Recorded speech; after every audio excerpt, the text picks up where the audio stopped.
Assalamualaikum warahmatullahi wabarakatuh. Perkenalkan, nama saya Nurul Dia Himawati, mahasiswa Agroteknologi Universitas Bidar. Dalam video ini, saya akan mewawancarai seorang petani mengenai proses pengelolaan organisme pengganggu tanaman. Selamat menyaksikan. Di sini saya akan langsung bertanya kepada Bapak Siono mengenai proses budidaya dari tanaman brokoli. Ya. Nah, izin bertanya Pak, Ya. Alasan Bapak memilih komoditas brokoli ini karena apa ya Pak? Komoditas brokoli itu memang untuk hasilnya itu sangat banyak yang membutuhkan, termasuk juga di pasar tradisional ataupun di supermarket itu memang brokoli itu sangat Banyak peminatnya gitu. banyak peminatnya. Kalau boleh tahu, untuk proses budidaya dari brokoli ini awalnya Bapak untuk bahan tanamnya itu dapat dari mana Pak? Bibitnya ya Mas. Iya. Nah, kalau bibit kita bisa bibit sendiri. Kalau brokoli itu kita nyemai sendiri, itu akan meringankan biaya ekonomi produktifnya.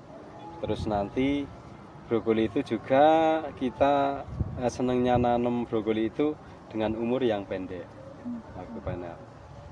Selanjutnya, kalau biasanya brokoli itu dia proses dari pemeliharaannya itu meliputi apa saja Pak? Kalau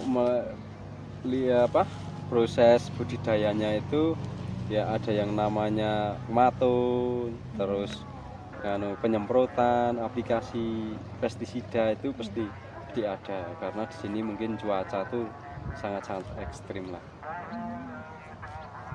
Selanjutnya saya ingin bertanya Pak, selama melakukan proses budidaya brokoli ini sendiri, ada nggak sih Pak hama terus penyakit yang menyerang dari Ya, brokoli ini? hama penyakit itu jelas di semua tanaman di sini, khususnya di brokoli juga sangat banyak.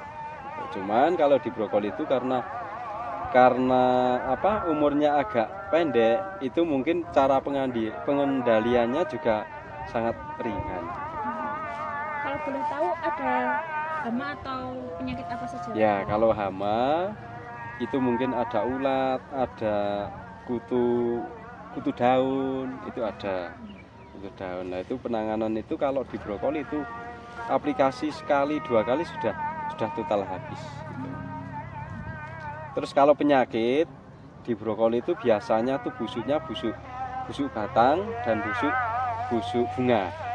Busuk bunga itu ketika ada pancaroba datang pertama kali, artinya ketika musim panas, pas waktu itu kita siap panen, tetapi hujan malam hari pertama kali itu akan habis ludes.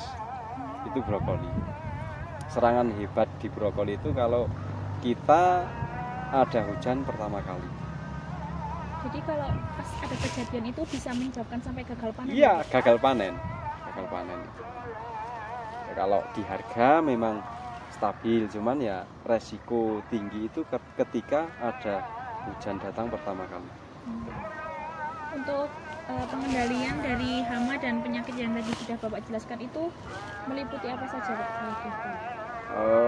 Untuk pengendalian hama gitu kita cuman aplikasi. Kalau namanya brokoli itu bisa dikatakan tanaman tanaman rawan, cuman karena umurnya yang pendek tadi akhirnya kita aplikasinya pun jarang gitu. Artinya tanaman setengah organik itu di brokoli.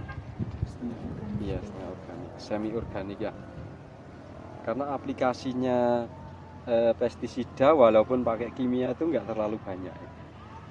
Kalau kita sistemnya malah ketika ada hama itu kita cari yang ada hamanya, itu yang kita semprot. Kalau yang nggak ada kita biarkan saja. Karena apa?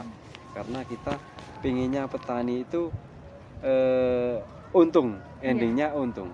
Jadi kita bisa menekan biaya ekonominya.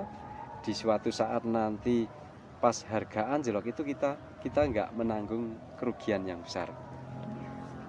Kalau di brokoli ini apakah ada penerapan pengendalian secara organik atau alami Pak? Mungkin dengan menggunakan PGPR atau? Ya jelas, kalau kita setiap menanam sayur mayur jenis apapun, komoditas apapun itu, ketika kita aplikasi NPK ataupun pupuk kandang itu pasti kita semprot dulu pakai PGBM untuk apa ya, memperlancar pertumbuhan ataupun kesehatan tanaman di saat tumbuh.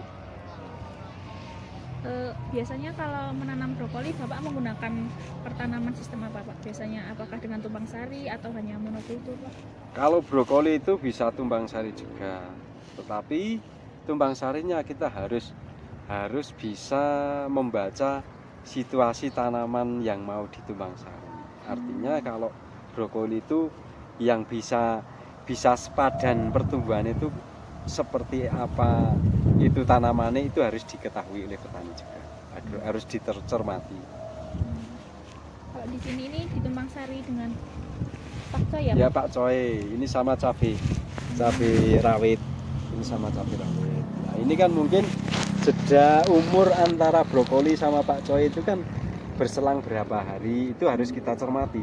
Karena kalau kita nggak cermat di waktu itu, yang satu komoditas akan gagal panen. Nah seperti ini mungkin cabai rawit ini, ketika brokoli habis pun cabai rawit belum begitu tinggi karena cabai rawit umurnya panjang. Kalau pakcoy ini pendek mungkin hanya sebulan itu maksimal. Itu mungkin cari komoditasnya yang kira-kira tepat, terus waktu penanaman, jeda tumpang gilirnya itu juga tepat. Sekian video wawancara saya dengan Bapak Siono mengenai pengelolaan OPT terpadu. Semoga video ini dapat berguna untuk kita semua. Terima kasih sudah menyaksikan. Wassalamualaikum warahmatullahi wabarakatuh. Dadah.